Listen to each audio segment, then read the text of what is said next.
Hi, everyone. This is Melissa with Ruby Thursday. Thank you so much for joining tonight and or whenever you're watching this.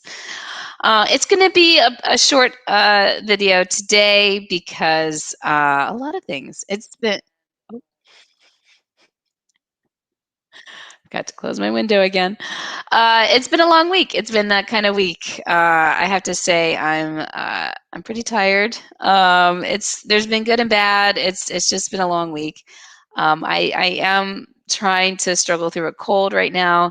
I don't know if you can hear it. It's not too bad in my nasal stuff going on, but I'm exhausted. So it's going to be short, but I did want to get back to everyone just to let you know the winner of the survey and some next plans. So even though I said live coding, I'm not going to open up the editor tonight. I am beat. And so we're just going to make it quick and short. Just let you know what's coming up, and we'll start that next week. So to drum roll, the winner was actually the first one on the survey, which is interesting. I wonder if it was because it was listed first, but stimulus reflex got the most votes to be the first thing we work on. So that is one thing that we're going to work on. Now, interestingly enough, there were a lot of write-ins for Hotwire, and it's actually something I'm not, super keyed into. So I looked it up, and I found it interesting too. It's actually adding a layer of more abstraction from stimulus reflex. It actually uses that and then hooks it up. They claim to be HTML over the wire, so like very little JavaScript actually. So, but still a one-page app. They're just using those cable connections that Rails has been working on for a while now, and using it to replace the HTML through like back-end processes instead of it all being on client side. So it's very fascinating. And so what I thought we would do is we would do actually a series of 3 because React was, a pretty close second. That we would do spikes on all 3. So we'll do a really quick Rails, just get it up and running, like a lot of tutorials where they just get it up and running. See, my eyes are watering already.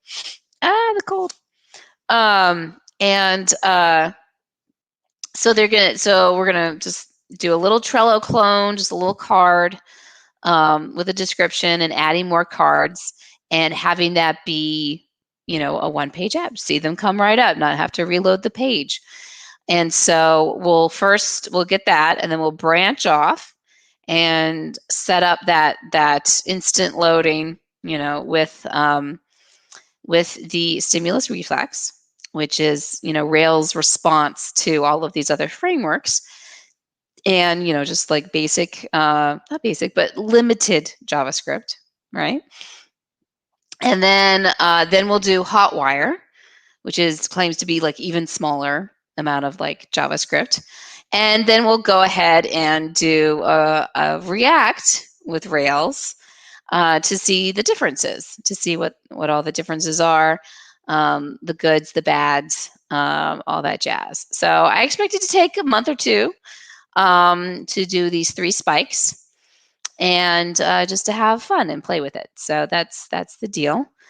And if anybody has any questions, I sort of chatted on for a minute. I know I'm a little late. I'm only 4 minutes in.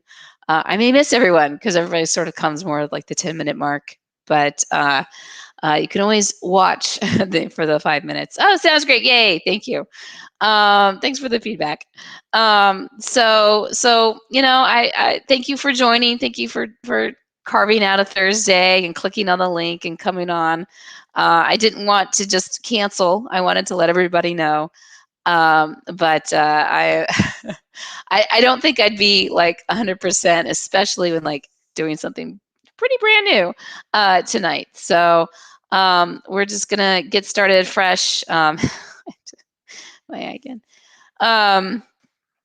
Start brand new and fresh next week. And thank you again for responding. Again, I'll say it one more time in case people are popping in. We're going to be doing 3 spikes, to test out different front ends. So we're going to have a Trello clone, a little card. We're first going to try out Stimulus Reflex. Then we'll do Hotwire, sort of like, which uses Stimulus Reflex as well, but it's HTML over the wire. And then we'll go with the framework that lots of people are using. So you have to know, it's important to know about it. So excellent. Thank you, James. Yes. So we will get started in earnest next week. And I will do my best to rest up and get better. That's what happens when you have young kids that go to daycare. They just bring it all home. So, all right. Thank you so much for joining. Have a fabulous week, and I will see you next week. All right. What does a spike mean? Yes, excellent. Excellent question. So, in more of it's a term that comes from Agile. And so in Agile, and especially like XP, extreme programming, you do everything test driven first, right? You don't write any. Oh, thanks, James.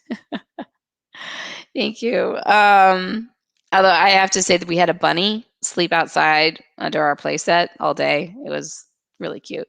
Anyway, I'm kind of enjoying this suburban life. I will come and visit New York for sure. Actually, my job requires me to, so I will be up there. So a spike. So if you aren't really quite ready to choose a certain solution, you may have a ticket that's a spike ticket. So you will not do any test-driven development. You will simply code out what you think is the solution, try it out in a couple of ways, and then to stay true to test-driven development, you actually throw that code away. You're supposed to completely not look at it again, and you write the test fresh with the knowledge that you've gained from the spike. So you're not supposed to really, you could probably reference the code. I'm sure people still do, but you're not supposed to really like take it at all or take it from the same branch or anything. You're supposed to start fresh with the TDD so that you're probably coming up with a more streamlined solution, because you're just writing enough code to solve the tests. But when you don't even know what you're testing for, it's a great way to test out, different frameworks, because different frameworks will get tested differently, right? So, I mean, we might be using Jest for React, or you might be using really more unit tests or spec for things like Hotwire. So it's, it really depends what solution you choose, again, then how you start to test it. So yes, interesting. So so it's just a way to try out different things. If you have, if you're trying to think up,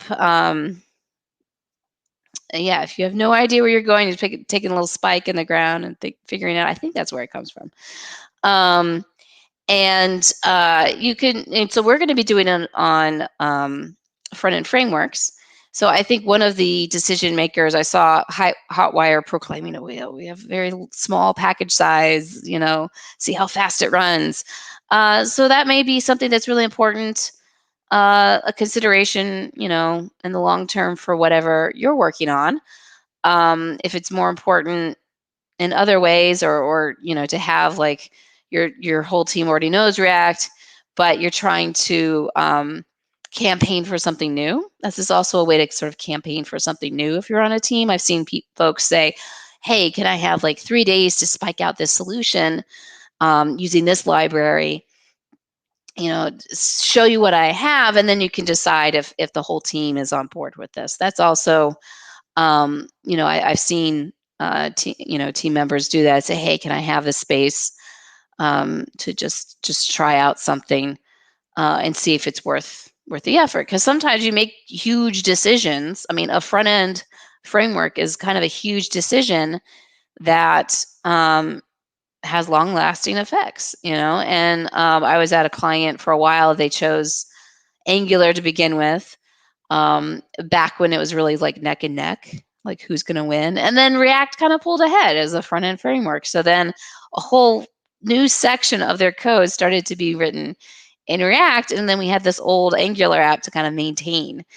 And then there was discussions before I moved on to the next client, like how should we then move this Angular app over to React, or is it worth it?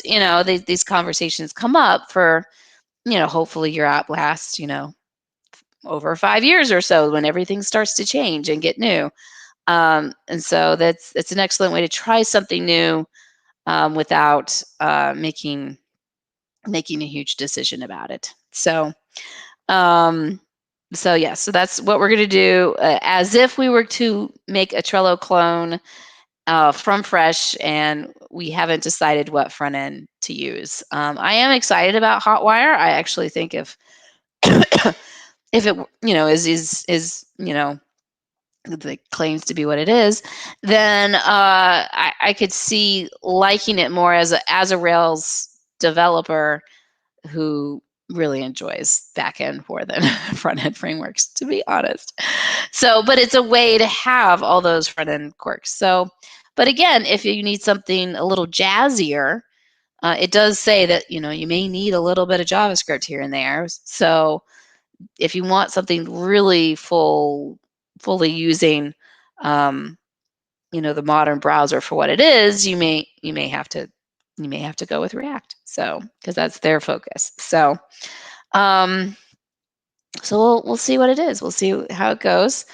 Yeah, so I'm going to just pause for just a second, and if anybody has anything else they want to ask, I am open. But if not, I will go ahead and wrap it up and go to sleep. So, all right. Thank you all for coming, and if you're coming in and just watching later, I hope you. Thanks for watching, and I will see you next week. All right, I'm going to end it. Thanks, everybody. All right, bye-bye.